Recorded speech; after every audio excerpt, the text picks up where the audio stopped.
Hi, I'm Mike Seymour, and I'm incredibly enthusiastic to be here with you today with this amazing panel to talk about digital humans and to have a look at the Meta Human Creation tool that's new from Epic Games. But we've assembled a panel from around the world. I'm sitting here in Sydney right now, but I'll get the actual panelists to introduce themselves in a second. But just a quick hello. We've got Amy. Hi, Amy, in the Bay Area. Hey. And we have down in LA, Jerome. Hey, Jerome. Yeah, Mike, good to see you. As well as Isaac, who's also in LA. That's correct. Hey, Mike. And on the other side of the planet, in Europe, actually in Serbia, is Vlad. Hi, Vlad. Hi, Mike. Well, as I said, this world-class panel, I'll get them to introduce themselves in a second, but I just want to lay some of the groundwork of why I think digital humans is such an interesting and fascinating area. As one of the co-founders of FX Guide, we spend a lot of time talking to people around the world, and there is no subject that gets more interest, more passion, and more sort of decisive opinion, I guess, than digital humans. And I guess that's because we're all interested in storytelling, and humans obviously sit at the center of nearly all of our stories. So those digital humans can take on many forms. For example, I could be doing a cinematic or cutscene for a game, in which case I'm rendering my characters in real time. But I might have captured them much earlier. I might have done facial capture or motion capture, crafted those performances, and then presented them in real time. I could also actually have you interacting with those characters, either in a game or in some other format, and then I'm both reacting in real time and rendering in real time, which poses another dimension altogether. And then you have to ask the question, what's driving the characters? Are the characters being puppeteered? In other words, are they an avatar? Is there somebody sitting there at the moment that you're interacting with them, sort of controlling that character through a live link or a head-mounted camera or whatever? Or is the character that you're interacting with actually being driven by a computer? We've put a face effectively on a digital agent, and so I'm able to interact with something that is being driven by AI. All of these are interesting different dimensions. As a consequence, we have a sort of an array of technical problems that have to be addressed or challenges to be overcome so that we can provide these characters with enough high fidelity, with enough authenticity that those stories really are proper, interesting, engaging stories that we can lean into. We want the faces of the characters to be able to emote, to be able to provide a link that tells the audience what's going on, sometimes quite different to what's actually being said. So all of this has a requirement for sort of large amounts of compute power, large amounts of algorithmic solutions, large amounts of machine learning to be able to get something that to the user just looks like a person, acts normally. Well, how do we do that? What are some of the issues? And also, what are the sorts of stories that we could tell if we did have digital humans? And how are we going to make them? That's been a big problem, and it's been incredibly expensive to make digital humans, as we'll no doubt hear in a minute. But with things like Meta Human Creator, we're able to, for the first time, envisage a world where we can have anyone produce a high-quality face that looks good. It's also rigged with an underlying, quite high-end rig that allows the fidelity of performance, not just the fidelity of appearance, to come through. In fact, the importance of the rig is often overlooked, and I'm sure we're going to discuss that, but you need to be able to really have those faces move and emote correctly, not just look good. And then, of course, as I said before, how are we driving them? What's the architecture? What's the method upon which we're actually making these give a performance? Who is the writer if a digital character is spontaneously reacting to me? These and many other questions I'm really looking forward to discussing with our panel. And so now I'll get them to actually properly introduce themselves. And I'm going to start, if I could, with you, Amy. Amy, tell us your background and where you're coming from.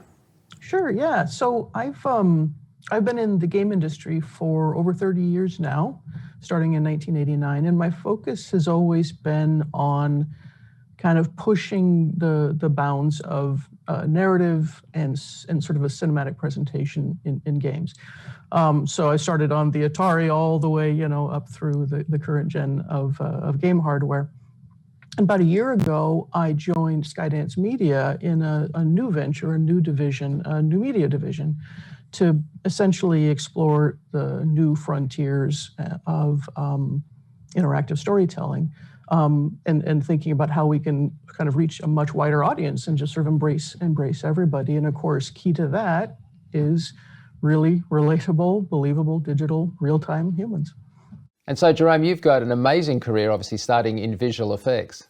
Yeah, my introduction to visual effects and animation really started with just doing keyframe characters, mostly animals.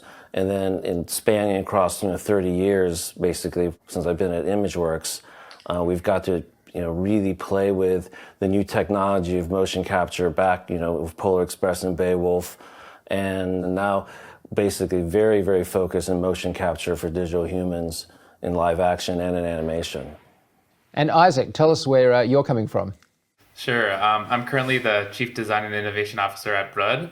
And over the last decade, I've been really focused on digital humans in all kinds of formats, from pre-production to film to games to new technology, which is kind of where I find myself now.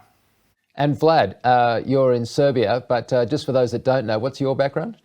Well, I've dedicated my whole career really to capturing appearance and motion of people. So for the last 15 years, I've been dealing with both trying to reach the kind of high fidelity of digital humans, but also at the same time, which is kind of the opposite, trying to run them in huge simulated worlds where performance is key, not fidelity, but hardware performance. So these two kind of sort of opposing problems is what I've been trying to solve for the last 15 or a little bit more years. And of course, 3Lateral is now part of Epic Games, which is great. And so we're going to hit you up with some information on MetaHuman. But actually, I'm going to start with Amy, if I could. Amy, I wanted to ask you a question. You and I were chatting a while ago, and you said for you, the North Star when you're doing these work with digital humans is to honor the choices that actors make.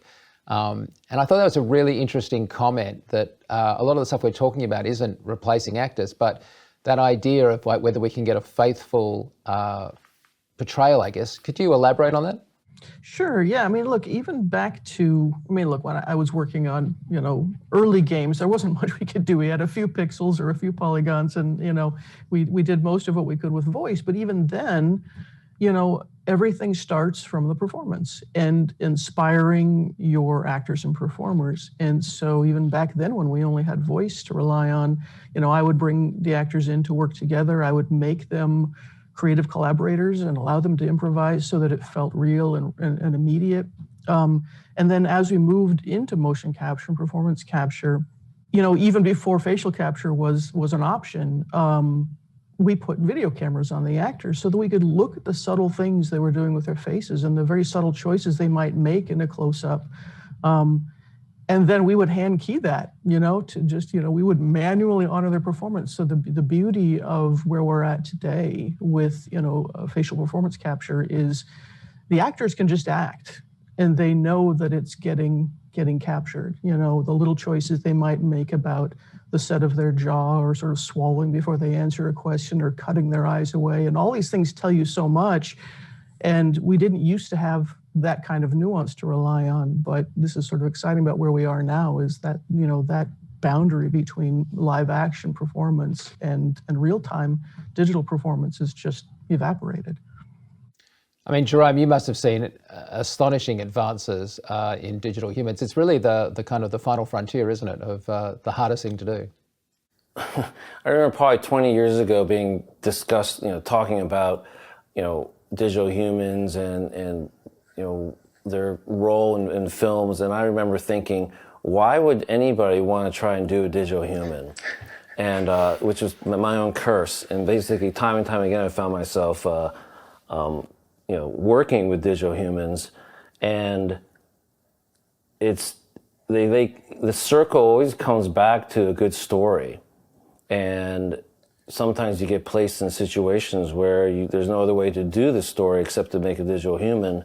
And now it is amazing, it's ubiquitous, how easy it is to make a human, it seems.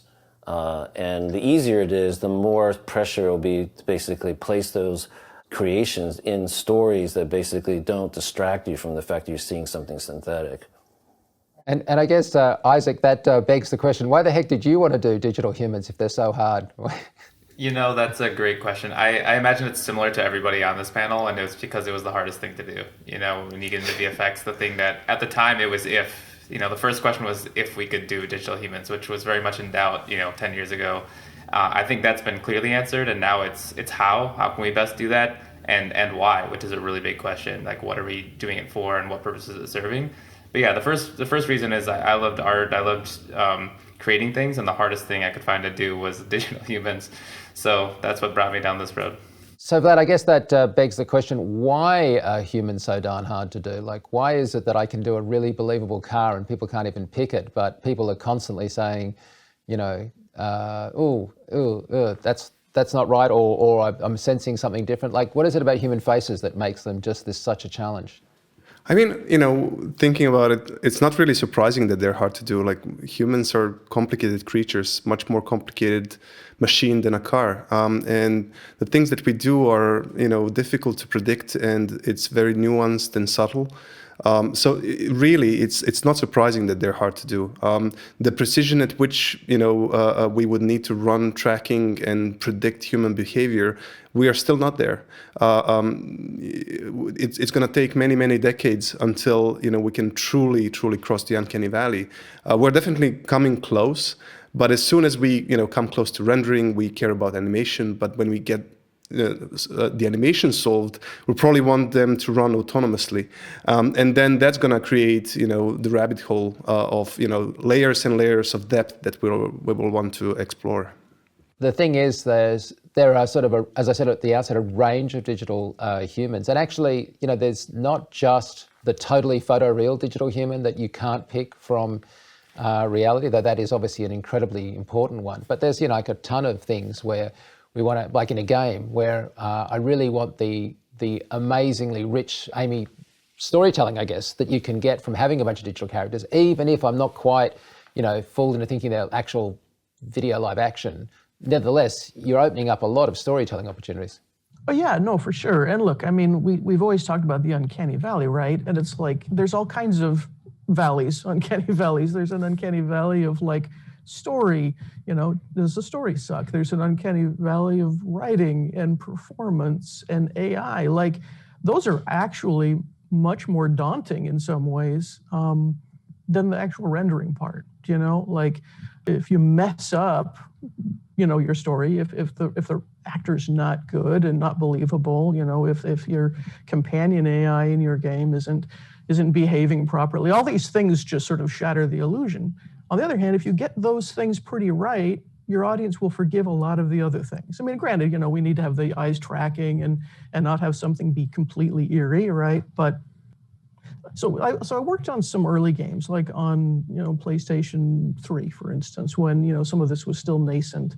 And you look back at that stuff now, and this is like the Uncharted games. It's very flawed, but it still works because I think the underlying performance and the character moments and the actor choices are still there, and they're still evident. And then you can forgive some of the surface things, right? But what's exciting now, of course, is that we can make much more subtle choices as writers, as performers, where we can convey things without dialogue. I mean, some of the early games I worked on, it was all dialogue. It was just like, it was like trying to do a radio play because we had very little to work with in terms of expressing character otherwise, or watching, a theater performance.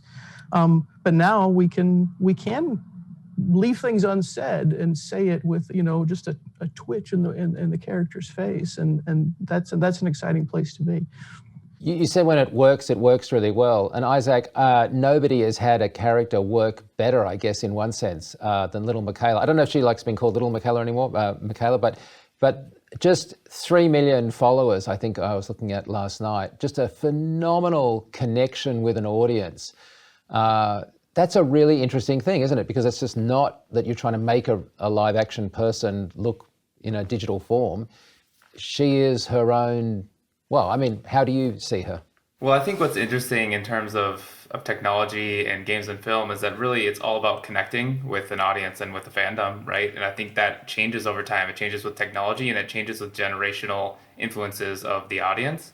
So I think what's really interesting is like meeting the audience where they are. So I think the first intriguing thing about Michaela was living on the internet and kind of telling narrative stories through the internet and where fans were and where they could connect in a very interesting way. There were all kinds of questions and interesting things we can go into about, you know, visual decisions and how you kind of go about that. Because as Vlad alluded to earlier, like the more realistic a character is, there's more elements you have to add to it. In the earlier Uncharted series, because there's a certain limit to visual quality, that means the fans kind of accept that reality and you kind of live in this universe. When you add visual fidelity, you can't have the same level. You have to increase the animation fidelity because the fan no longer accepts the reality we used to be in. So it gets infinitely more complex. So I think those are the kind of questions you go into, which are super fascinating. I would love to hear Amy and Vlad and Jerome talk more about it because it's really interesting. Vlad, what are those aspects that you think are like at the moment the things that we need to pay attention to in terms of the digital humans, and how much is the MetaHuman creation tool sort of addressing those? What MetaHuman Creator tends to do is sort of democratize the first step of creating the character itself. Until now, this has been reserved for large budgets. You know, people would need to spend a lot of time and a lot of money to create characters of this fidelity. Now, we're sort of MetaHuman Creator is almost like a game with the purpose of creating a character, which is sort of, you know, I imagine a sort of Star Trek holodeck feeling, like, you know, describing a character in the holodeck and then visualizing it and then sort of letting the story unfold. So really, we've just made the first step. So, Jerome, you did amazing characters in one of my favorite pieces from your career, Lucky 13, which was all digital, but with some really great characters in it. I just loved that piece. It must have been when you did that, which was like, I'm going to say now 2 years ago, maybe 3, it must have been really hard, as Vlad was saying, creating just even a mid character, let alone the lead character. The challenge of that was really to have, you're creating a story where a person develops a relationship with a machine, basically, and you have to believe that relationship. So the onus of it really falls on the main character, on the person. And going back to what Natalie was saying, it's like the actress, Samira Wiley, she gave so much heart and reaction, in the performances that carried most of the piece. And designing that character digitally, use the traditional methods. Well, so traditional, when I say traditional, meaning it's like acquisition, it's hundreds of scans of the person, it's creating lots of motion analysis, like, thousands and thousands of hours of material to analyze and to create one main character. And what's interesting is on this last piece I did for Love, Death, and Robots, I had 6 characters to do. 6 human characters that had the fidelity that we're expecting to carry, the whole show. And I knew I didn't have the resources to basically make 6. So that's when I got introduced to the technology with the MetaHuman characters. Basically, I was shown this, demo of like, let's make a character out of all the features of existing people to make a new person out of that, but then have controls to make sure that it doesn't break, what you expect a human face to look like. And I did this virtual session with, Vlad's artist, basically, over the internet. We shared a screen. I think it was in in Zoom, and I was able to design a character that looked kind of like the actors that we had, and it was, I thought it would take weeks to do, and Val was like, no, you can do it in like an hour and a half. And I was like, what? Okay, so we made 3 characters, and they basically, when you make the character, then you usually in traditional workflow, then you have the onus of making the rig for it, the facial rig, so you can animate it. In this case, it's like I realized, the rig's already done. The beauty of this system is the rigs carry along of any face you make in the MetaHuman character. And that was amazing. We were able to take it and start working with it, in an amount of time that would have been prohibitive otherwise. I wouldn't have been able to do it if I hadn't been able to leverage that technology. And I was grateful to have early access to it. And Vlad, I had to talk to Vlad a lot. He was very worried that it was going to crash in the middle of it. I said, "Don't worry, I'm patient. It's okay. We can make sure it works." And we pulled it off. So I was really happy with that. But going back to what you were saying, Mike. It's a terrifying prospect every time you try to make a character. You never really know whether it's going to work or not.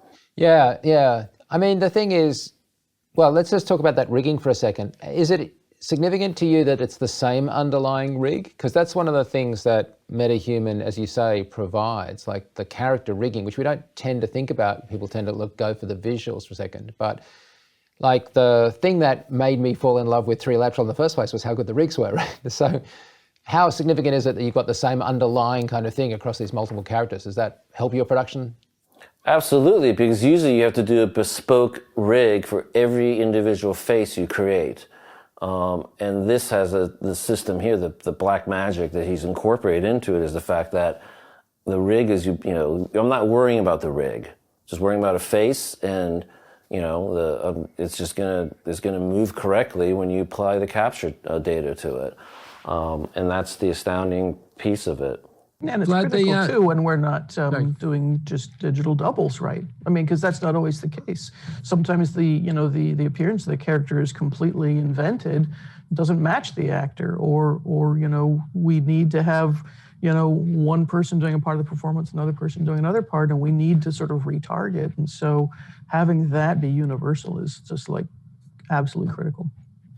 Yeah, and Vlad, that underlying rig being common is key. But the other thing, of course, is the user interface at the other end of it is, I'm not going to say it's simple, but it's just incredibly visually literate. It's graphical. It's not sort of typing in code and doing stuff. And yet it allows me to, as an artist, go for quite a large range of genders and ethnicities and ages. Did that itself make it a really difficult problem to be able to span, so we didn't just end up with a lot of middle-aged white guys like me, but a much more inclusive set of digital humans? Yeah, I mean, we approach this problem with a sort of a data-based strategy where we are scanning people and analyzing and measuring their offsets against some universal models. And yes, we have made a great deal of care to make the database sort of evenly distributed so that we can similarly well describe any human appearance. Yeah, Isaac, I mean, your whole company and I guess the persona of Michaela she has this persona of like a social justice advocate. The idea of inclusion and being able to make these humans, responsible in the sense that they can reflect the world around us is pretty important, isn't it? Yeah, I think so. And I think, what Vlad just touched on is standardization, I think, is one of the pieces that the layman doesn't really see right away when they see this MetaHuman creator. But I think that's one of the biggest aspects of it. Enabling creators and enabling the community to do things that weren't able to be done previously, to embrace that technology to create things. And then potentially in the future, Unreal and Epic Games and their admirable mission to kind of create this metaverse. I think the standardization of digital humans is a huge aspect of that, because it's not just that you can create this high quality now, it's that there's a standard out there for how you create a digital human in this world and in this universe, that potentially people can start digitizing themselves in a way that actually plays on different platforms and not just spending a bunch of time and money sinking into one thing that is for one platform. That's not realistic for most people. I think this was a big dent in that blocker that a lot of people have around digital humans because of that standardization and the expectation of what's possible now. And that was kind of a really big step that I think a lot of people missed when they saw that great reveal the other day of the MetaHuman. We've been talking a bit about the faces, and I think that's great. But of course, the other stuff that MetaHuman has, things like hair and stuff. And Vlad, I don't know if you want to discuss this, but we touched on it briefly earlier, but you need to do more than just a face to make a digital human. Yeah, absolutely. I mean, hair is one of my favorite features of the MetaHuman because it's so real, and there is so much attention to detail that has been invested into making that groom library that I think, one thing I found about metahumans is that people started to perceive them partially as humans. So things like, their, style, representation, culture, all of these aspects which are, related to humans, started to be important on these digital characters. So at that point, I was afraid and encouraged at the same time. Afraid because addressing all of these concerns is going to be infinitely complex, but that's fine. But the encouragement came from the relatability of these characters. That means that people started to care about these characters as as something that could even be real. So things like hair and all of the elements of individual expression, clothing, every little detail really is going to be become increasingly important as we progress further with this technology. Isaac, Michaela has a very distinctive haircut that's almost her trademark, but Bermuda or somebody, is she going to start, you interested in exploring digital hair and what you can do with it? That's a very good point. I think, early on with Michaela, we kind of decided that rather than dive into a world of, infinitely complex hairstyles, kind of like similar to the Mickey Mouse ears, have a signature that people recognize that probably serves us on both fronts, both on being able to stick with one for a while and also on being recognizable and kind of being iconic. And the other thing you touched on was wardrobe. I think that goes back to what Amy was talking about with story and kind of being in the round around these characters. I think Michaela, a huge part of what has made her, successful and fans identify with her is her wardrobe and her style and her personality that is really kind of telling a narrative in a different way than we've, seen in the past of digital characters. They've always existed for a specific purpose in a movie, in a game, to serve this thing. And Michaela is kind of existing for her own sake, and will people identify with her and will they care? And I think a huge part of that is her style, her wardrobe, her makeup, where she lives, where she goes, and what she does, which I think was a really big deal when we started this. There wasn't a clear answer to would people care, so it kind of went to that feeling that if we didn't really lean into that style and who she was, I don't think this would have been successful at all. Amy, can I ask you about character for a second in these worlds? So we obviously have important dialogue that is very important in all range of media and stuff that we're doing, but as a writer, you want to kind of get enough fidelity in there and subtlety that you can get subtext. And I think always the holy grail is when I know that what they're saying isn't what the scene or the point of the thing is about, that it's Ideally, something completely that's different. Good writing, right? Yeah. Yeah, exactly. I'm wondering if you could talk to that, because you do need quite a lot at the tech level to be able to support that level of subtlety at the writing level, right? Yeah, for sure. And like I said, early on, we just kind of wrote our way around all of these limitations because I couldn't show sort of a subtle reaction on the character's face because it was a texture map, that was and a few polygons. Now we know that, we can write a complex scene that you would write for TV or film because we have that level of fidelity in the performance. I mean, the funny thing is about, games is our limitations are always more sort of unexpected for people who work in the live action space. Having a character take their jacket off, it's like, oh God, please, no, it's like, there's nothing underneath, you are your jacket, But now we're moving into a place where things like that are possible. And, leaving aside the individual character creation and how liberating that is, there's also all kinds of liberating aspects on the production side, right? Which is, if we're trying to create an experience that, feels like you're getting to play your favorite movie or you're in the driver's seat of your favorite TV show, think about the things that these experiences include. And they often include crowds of people, right? And it used to be look, it still is in some ways a nightmare to try to create that kind of variety and density. And we always had to kind of look away in games where it's like, oh, they made a crowd, but I see the same 5 guys over and over. Oh, he's got his shirt's green now, but talk about uncanny, right? And so all of these tools allow us as creators to not think about some of these production nightmares and just do the thing that is, creatively feels required, And again, like you say, going back to what you're saying, as writers, we're not trying to write around the limitations of the medium anymore. You know, we're trying to use all these subtleties and encourage the actors to as well, and not feel like they're inhibited by kind of the strange way we capture some of this data. Vlad, what challenges does that place for you? Because obviously we were talking earlier about, oh, you want to get this really great face, it looks super real, and then we were talking about the rigging for production, but you're needing to produce a character that, you know, Jerome can use on set in real time, but also in his final piece is going to look magnificent. And in the same way that we wanted an underlying stable rig across the characters, I want an underlying stable technology that means I'm not swapping in and out geo and having to screw around, right? Yeah. I mean, you say challenge, but you know, it's really that's the core thing we're passionate about. Sort of removing that turnaround time, which used to be in months, from digitizing a person and to having it in the engine. Like we are on a mission to have that like almost immediate. Sort of you look at some sort of device, it takes a few seconds to scan, and then the next minute there's a character for you ready, in the interactive world to be utilized in any way you need it.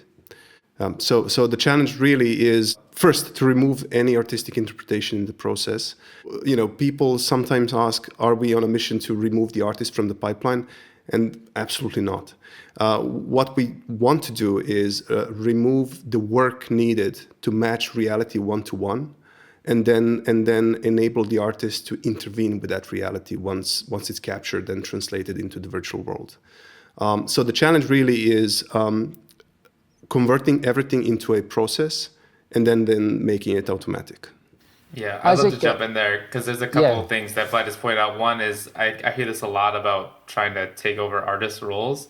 And I think that anybody that's trying to create some great work would understand how easy it is to make terrible work and how nonsensical it is to worry about artists not having a place in this world. The tools to make it easier just enhances that ability.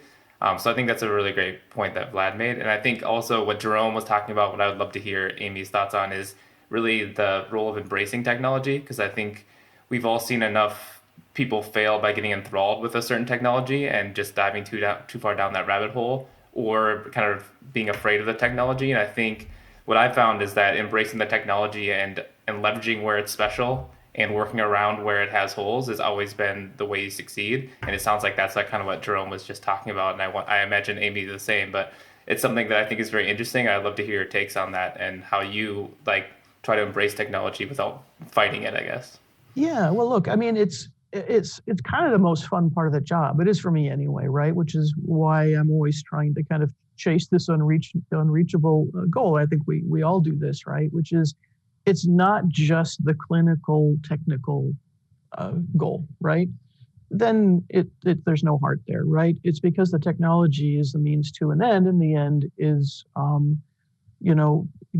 deep, believable, immersive story, right? And where you're not getting yanked out by things that, or frictions or things that you bump on. And so the fun part, and then finding collaborators and performers who want to embrace this too, is, the technology creates this black box playground where we're actually liberated from a lot of the things that live action production bogs down. I mean, all my actors that I work with they work in live action. They might sit in a trailer for a week to do one shot, and so where we're just out there working because there's no camera, there's no lights, it doesn't matter, try this, try that. And it becomes this much more organic, improvisational space, which I think is tangible in the final product, that you could see that it was immediate and fun, right? Getting back to are we trying to eliminate artists? It's like, no, we're trying to actually liberate them from all the drudgery work and let them just do their art, right?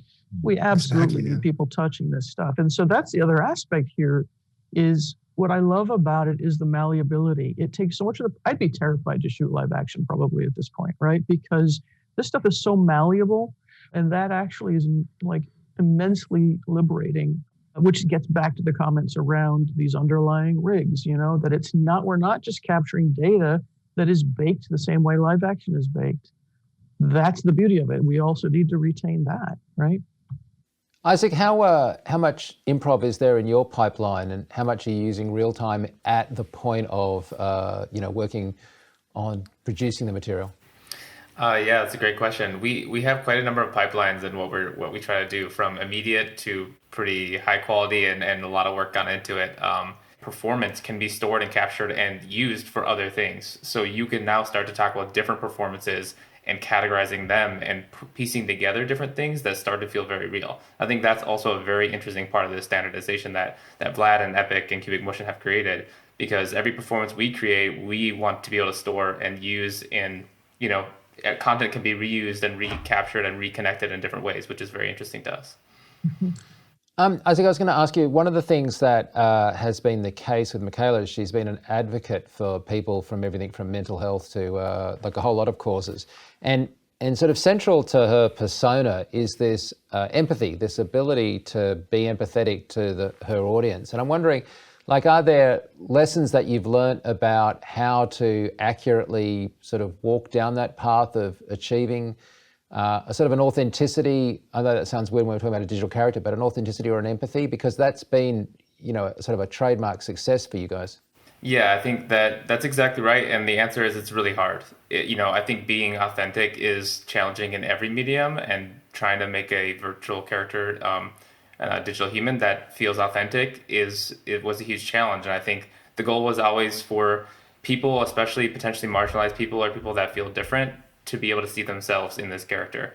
I think that from the way she was created, her backstory, everything about her is meant to be inviting to you to come and feel like you also could be represented by this. So I think it's very natural to who Michaela is to be empathic and to represent communities and people that feel marginalized and on the outskirts of society. What I really like about Michaela is, like, following the story. You don't get a feeling of the story only, but of somebody's life. And that was sort of really unique emotion that I had about that project. It's really amazing. Yeah, it is stunning. And also it's stunning how people perceive the character.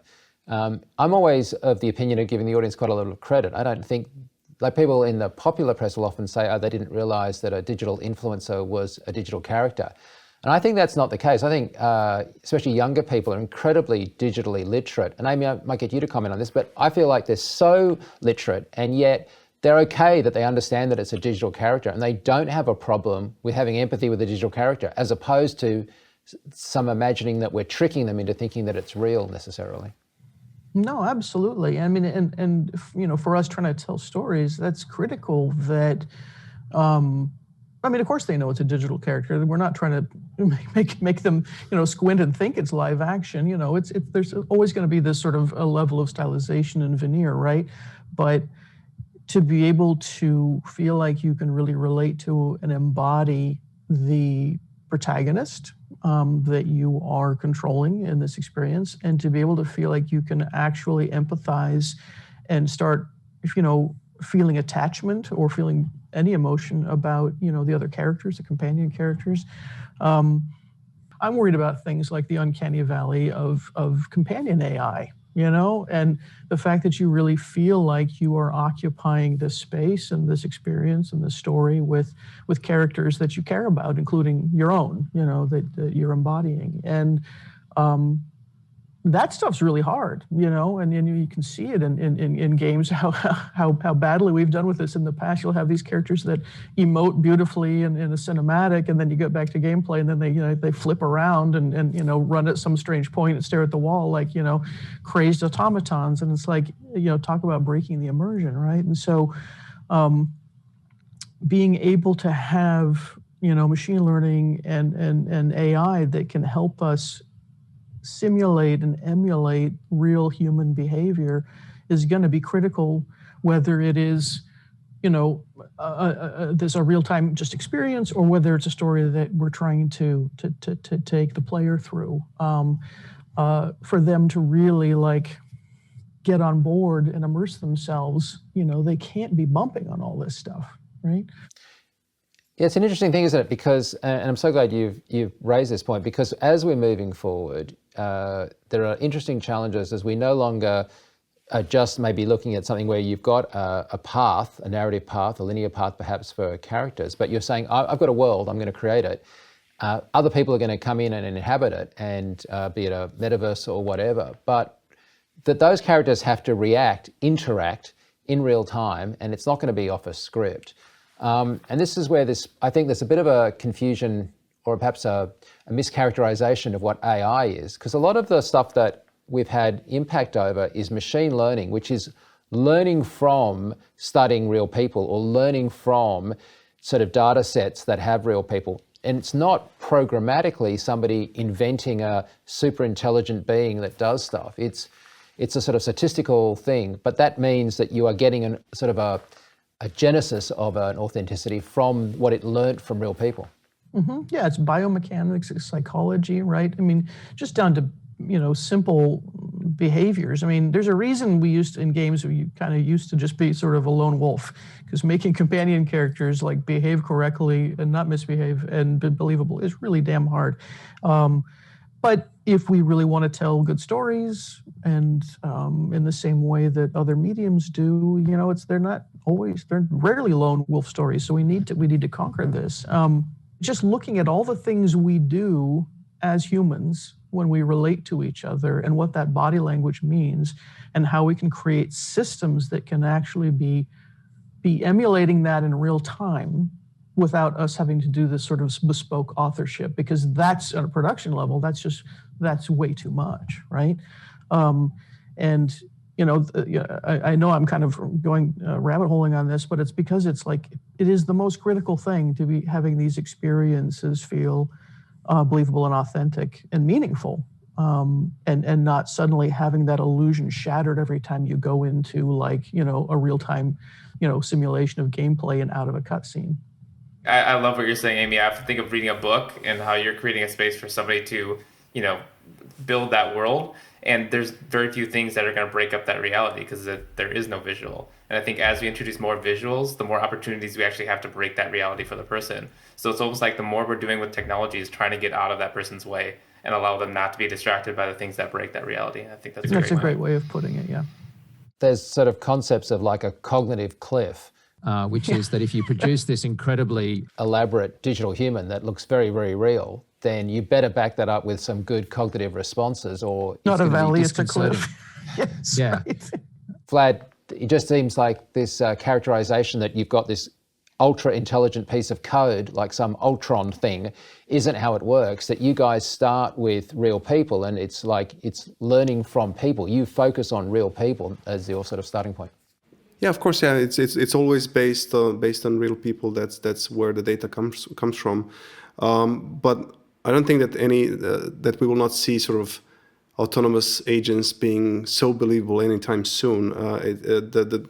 Again, human behavior is very complex. The underlying emotions and personality. There are some layers that will start to peel, and that will be exciting in its simplistic form. Jerome, did you want to add anything on that?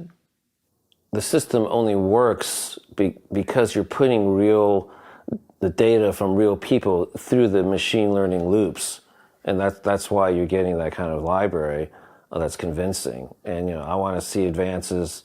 We were talking about cloth earlier. The rest of the character needs to have clothes on, and cloth simulation, though not as interesting a topic as doing human reproduction of human movement. We still need fast ways to do cloth simulation. We want to see machine learning being applied to that, or to the way muscles work on the rest of the human body. So there's a lot more opportunity there to get faster interfaces for creating a full human asset. Actually, Isaac, I have to ask you this personal question. Why do you think she has become so iconic? I think it's like most things in the world we work with, where everything has to come together. As we all know, if the visuals don't work, if the narrative doesn't work, if there's so many aspects that come together to create something. If any one of them fail, you've failed.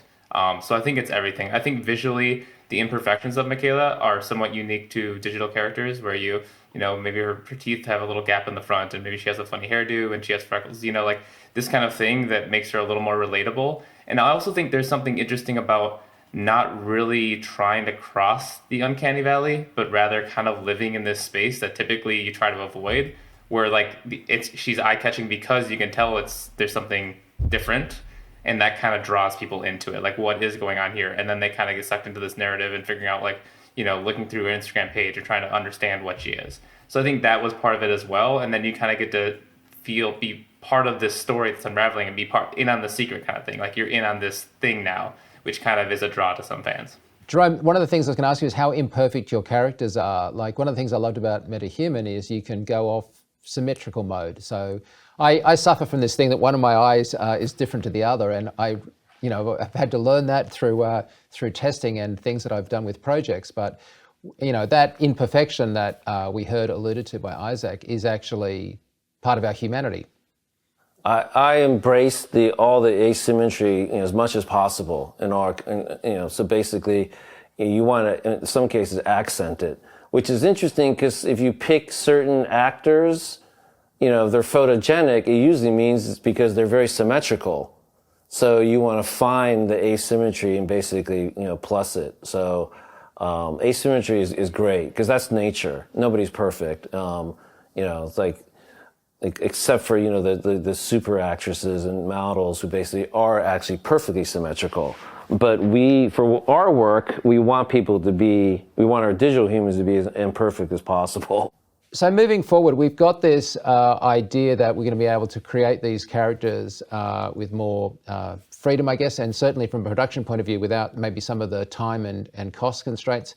Amy, I'm going to ask you, does the stuff that's been changing in the last couple of years change the sort of things that you're interested in exploring creatively? Or is it just like, I try and work with a clean piece of paper and then let somebody else solve it technically later? No, I mean, look, we have to design to our, limitations even now, right? And that's honestly part of the fun. I mean, like I said, I started off, literally making pixel art for the Atari, and there's times I miss some of that problem solving space because we can do anything. It's like it's sometimes more fun to feel like you're fighting the constraints. But no, I think what it does is that it allows us to think way more cinematically about the actual interactive experience than just the cinematics that are sort of pre-rendered. And the fact that we do everything in real time now opens up a lot of interesting things around continuity, that there can be changes to people's experiences that are reflected in these sort of real-time story moments. Hey, Isaac, have you got a problem in someone like Michaela, who is now iconically sort of burnt into the popular psyche, that if Vlad or a team comes up with amazing new tools, to a certain extent you don't want her to change, and yet she has changed a bit already. How fluid is her visual identity as it pertains to the technology? Can you suddenly sort of up the ante and not risk alienating her audience? That was a big question we had early on, and we found out our audience doesn't care. We've done it many times, and early on we were like, oh, how are we gonna do this? We roll out updates slowly, because other iterations are like, you'll have Toy Story 1, and by Toy Story 4, they still feel like the same characters until you go and watch them side by side, and you're like, holy cow, this is like dramatically different. But you have that break in between. So we've just we upgrade as we go, and our fans accept it. It's part of this world that we live in, that she's, like, things change and adjust and improve, and it's somewhat gradual. But yeah, we kind of just took the approach of, let's try it out and see. Let's see if we get angry fans yelling at us or not. And we really haven't. They've been very accepting and really great about it. So you've done a whole lot of music videos, you've done, which are kind of obviously more of a sort of a structured piece. You've done a lot, obviously, of this work, which is her direct to camera in whatever format that is. But clearly, as we move forward, there's going to be a lot more in terms of motion, Instagramming and great still photos notwithstanding. That's got to be a huge thing on your agenda, just the fidelity of those moments, I guess, rather than those images. It is, and I feel similarly to what Amy just said. Like, sometimes when you have this structure, you're limited. Like, let's do first-person camera because we can do that. It's we're not blocked by technology. As that opens up, it almost becomes a blank canvas. That there's so many possibilities that it's almost harder to structure and think through because the possibilities are endless. But that's a great problem to have. It's just one that it's a constant struggle to wrap your brain around that and how to connect with fans and how to tell engaging stories and create a space where they can come in and fill it in with their imagination. And I think that's what we're trying to do. And I think this technology will definitely help us do that. Vlad, I guess the question everybody wants to ask is, where are we in your planning horizon? This isn't the end point, I hope. Hopefully you're going to say that there's a lot more room to go. Absolutely not. This is just the first step, really. We've, as I mentioned previously, we've just, with this project, we're opening up new capability and democratize certain parts of this technology, but we've also sort of started a huge effort of collecting all possible appearances that people can take. And of course, there's many other things coming in the next years that we have planned out that we can't speak of at the moment. But you can be sure that this is just sort of a first step in a sort of longer mission, sort of towards the infinite problem that we're going to take. Well, I just want to say thank you to this panel. I could have talked to you guys 4 hours. I mean, literally, I find this the most interesting subject because, let's face it, people are the most interesting things, and we live as creatures that just, naturally respond to other people, to their faces, to the nuances that go on. And so it's been great being able to have this discussion. And I've got to say, the runway ahead of us that is being provided by the work that Vlad and his team has done is just amazing. So a lot more to come, and we're looking forward to doing it. But thank you for spending time with us today. Thanks, Mike. Thank you. Thanks, Mike. That was Thanks, really fun. Mike. Thanks all.